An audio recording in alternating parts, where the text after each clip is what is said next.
네, 사드 배치를 둘러싸고 중국의 반발이 계속되고 있죠. 이런 가운데 박근혜 대통령이 다음 달 초에 G20 정상회의 참석차 중국을 방문합니다. 네, G20 정상회의 직후에는 라오스에서 열리는 아세안 관련 회의에도 참석합니다. 취재기자 연결하겠습니다. 김웅래 기자.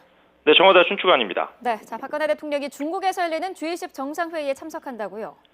네, 박 대통령이 다음 달 4일부터 이틀 동안 중국 항저우에서 개최되는 제11차 G20 정상회의에 참석합니다. 이번 회의에서는 세계 경제의 저성장 문제를 극복하기 위한 거시정책 공조 방안과 세계 교역 위축에 대응하기 위한 G20 협력 방안 등이 집중 논의될 것으로 보입니다. 박 대통령은 각국 정상들과 함께 회의 주제인 혁신과 활력, 연계, 포용적 세계 경제 건설을 위한 G20의 정책 공조 방안을 논의할 예정입니다.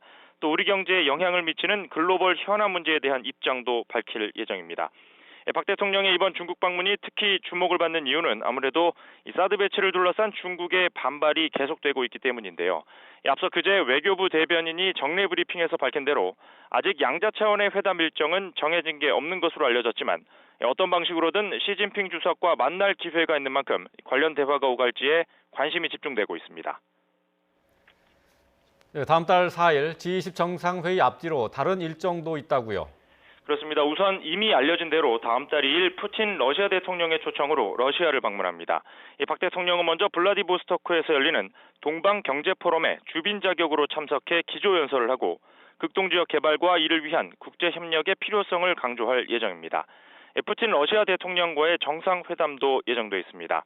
북핵 저지를 위한 안보리 결의안 이행이나 한반도 사드 배치 등 민감한 안보 현안을 놓고 양국 정상 사이에 솔직한 대화가 오갈 것으로 전망됩니다. G20 정상회의 직후인 오는 7일부터 이틀 동안에는 라오스 비엔티안에서 열리는 한아세안 정상회의와 아세안 플러스 3 정상회의에도 참석합니다. 박 대통령은 우리나라와 아세안 공동체 간의 관계 강화와 영내 국가들 간의 협력 증진 방안을 모색할 예정입니다. 이후에는 라오스를 공식 방문해 한라오스 정상회담을 갖고 양국 간 호혜적 협력 방안은 물론 한반도 문제 등에 대해서도 의견을 나눌 예정입니다. 박 대통령의 이번 양자 차원의 라오스 공식 방문은 지난 1995년 재수교 이래 우리나라 대통령으로서는 처음입니다. 지금까지 청와대 춘추관에서 YTN 김웅래입니다.